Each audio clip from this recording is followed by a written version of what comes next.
मैं डॉक्टर रामनाथ प्रसाद, दर्शन शास्त्र विभाग, डीएवी कॉलेज सिवान। आज मैं बौद्ध दर्शन के निर्वाण की अवधारणा पर व्याख्यान के लिए आपके समक्ष प्रस्तुत हुआ। यह विषय टीडीसी पार्ट 2 या बीए पार्ट 2 तथा बीए पार्ट 1 के ऑनर्स सब्सिडरी और जनरल के लिए अनुशंसित है। बौद्ध दर्शन पर हम लोगों ने पिछले व्याख्यानों में बौद्ध दर्शन के प्रथम आर्य सत्य, द्वितीय आर्य सत्य या द्वादश निदान पर चर्चा की है। इस क्रम में हम लोगों ने प्रतीति समुत्पाद की अवधारणा को भी देखा है। अब हम बौद्ध दर्शन के तीसरे आर्य सत्य निर्वाण का अर्थ, उसका स्वरूप तथा उसके संबंध में उसके दो प्रमुख संप्रदाय हीनयान और महायान के विचारों से अवगत होंगे। बौद्ध दर्शन में तृतीय आर्य सत्य को दुख निरोध की अवस्था कहा गया है। बौद्ध धर्म में इस अवस्था को निब्बान या निर्वाण कहा गया है, जिसे जैन दर्शन में कैवल्य, उपनिषदों में मोक्ष, सांख्य और मीमांसा दर्शन में अपवर्ग कहा जाता है। बौद्ध दर्शन में निब्बान या निर्वाण कहा गया है। निब्बान का सामान्य अर्थ है बुझ जाना।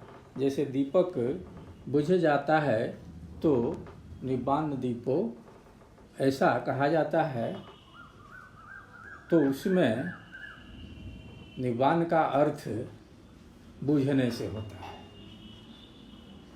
परंतु फिर भी अभिधर्म महाविभाषा शास्त्र में इसके संभावित व्युत्पत्ति पर विचार किया गया है। निर्वाण शब्द दो शब्दों के योग से बना है, जिसमें एक है बाण और दूसरा नीर। बाण का पहला अर्थ पुनर्जन्म का पथ किया गया है और नीर का अर्थ है छोड़ना, अर्थात पुनर्जन्म के पथ से दूर होना। इसी तरह दूसरा अर्थ करते हुए यह बताया गया है कि बाण का अर्थ है दुर्गंध और नीर का अर्थ है मुक्ति, अर्थात पीड़ादायक कर्म की दुर्गंध से मुक्ति। तीसरी व्युत्पत्ति बताते हुए यह कहा गया है कि वाण का अर्थ है घना वन और नीर का अर्थ है छुटकारा पाना, अर्थात 5 स्कंधों के घने जंगल से मुक्ति पाना। 5 स्कंध नाम रूप हैं, जिनसे मुक्ति को निर्वाण कहा गया है। बौद्ध दर्शन में निर्वाण को जीवन का उद्देश्य माना गया है। महात्मा बुद्ध के उपदेशों में सबसे ज़्यादा जोर 2 ही तथ्यों पर रहता था, द्वादश निदान और निर्वाण। उन्होंने इसे जरा मरण से मुक्ति, दुख रूपी ज्वाला का अंत, तृष्णा का अंत, परम शांति, अमरत्व, आनंद की अवस्था के रूप में माना है, उपदेश किया है।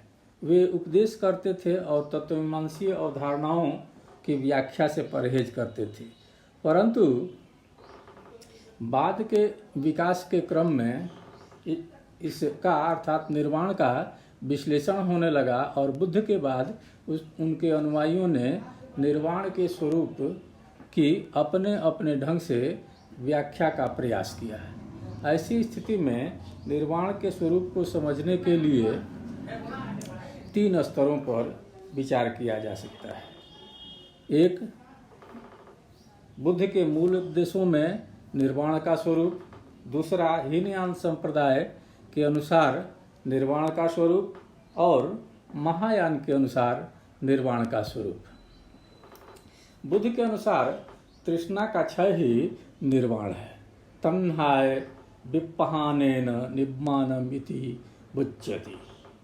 उन्होंने इसका वर्णन करते हुए कहा है कि जैसे सूखी धाराएं नहीं बहती, कटी हुई लताएं नहीं फैलती, वैसे ही आशाओं अर्थात तृष्णा के मिट जाने पर जरा मरण का मार्ग समाप्त हो जाता है।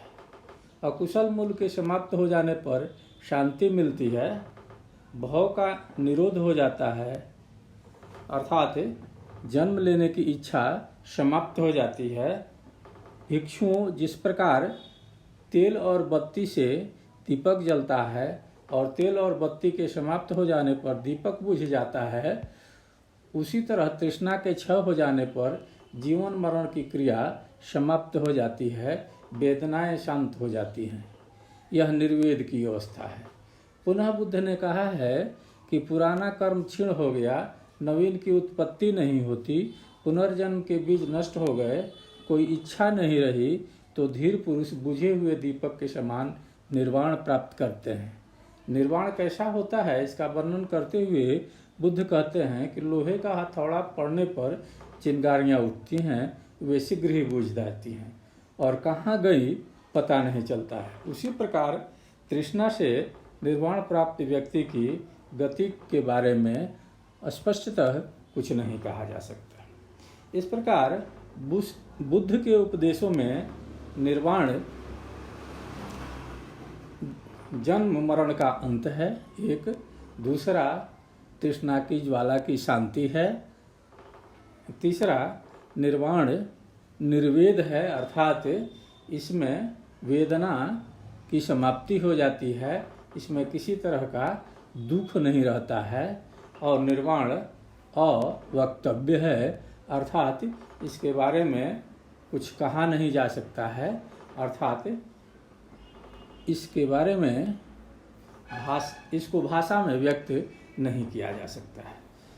तथागत सम्यक संबुद्ध के इन उपदेशों को परवर्ती काल में उपजे बौद्ध धर्म के 2 प्रमुख संप्रदायों ने 2 प्रकार के अर्थ ग्रहण किए। एक हीनयान संप्रदाय ने निषेधात्मक अर्थ ग्रहण किया और महायान संप्रदाय ने भावात्मक अर्थ ग्रहण किया।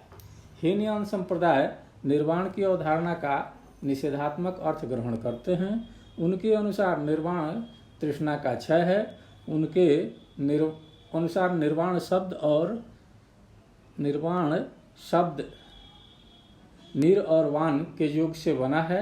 निर का अर्थ होता है बिना या रहित होना तथा वान का अर्थ है तृष्णा। अतः निर्वाण का अर्थ है तृष्णा का अभाव। तृष्णा ही जीवन का कारण है, अतः तृष्णा का क्षय की अवस्था ही निर्वाण है। तृष्णा का निरोध ही निर्वाण है। दीपक के बुझ जाने के उदाहरण से वे सिद्ध करते हैं कि दीपक के बुझ जाने पर ज्वाला शांत हो जाती है। वैसे ही तृष्णा की ज्वाला शांत हो जाने पर दुखों का शमन हो जाता है, जरा मरण चक्र रुक जाता है। यह निर्वेद की अवस्था है। इसमें किसी प्रकार की वेदना नहीं रहती है, कोई दुख नहीं रहता है। वे इसे आनंद की नहीं बल्कि दुख के अंत की अवस्था के रूप में, निर्वेद की अवस्था के रूप में मानते हैं। इसके विपरीत महायान दार्शनिक निर्वाण को भावात्मक रूप से ग्रहण करते हैं। उनके अनुसार दीपक की लौ के बुझ जाने पर ज्वाला शांत हो जाती है और शीतलता आ जाती है। यह भावात्मक अवस्था है।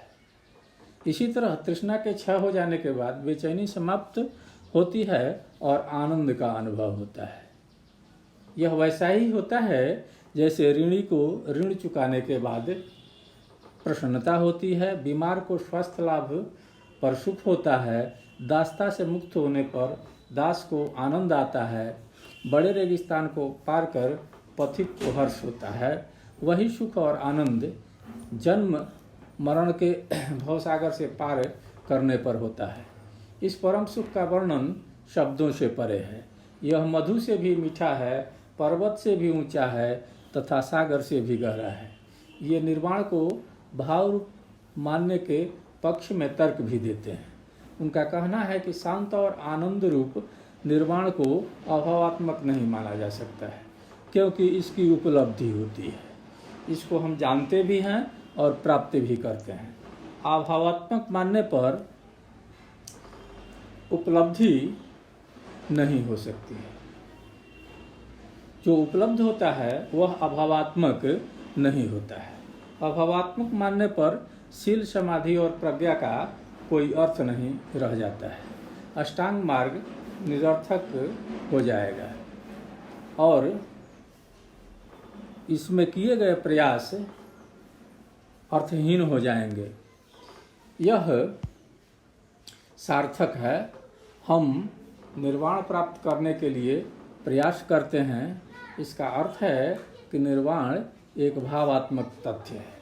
नागार्जुन ने माध्यमिक कारिका में इसकी निम्न 8 विशेषताएं बताई हैं। अनिरुद्धम, अनुत्पन्नम, अनुच्छेदम, अशाश्वतम, अनेकार्थ, अनिनार्थ, अनेगम, अनिर्गमम, अप्रहीणम, असंप्राप्तनुच्छिन्न, शाश्वतम, अनिरुद्धम, अनुत्पन्नम, एतत् निर्वाणम उच्यते। व्यवहारिक दृष्टि से प्रतीति समुत्पाद ही संसार है। पारमार्थिक दृष्टि से प्रतीति समुत्पाद ही निर्वाण है।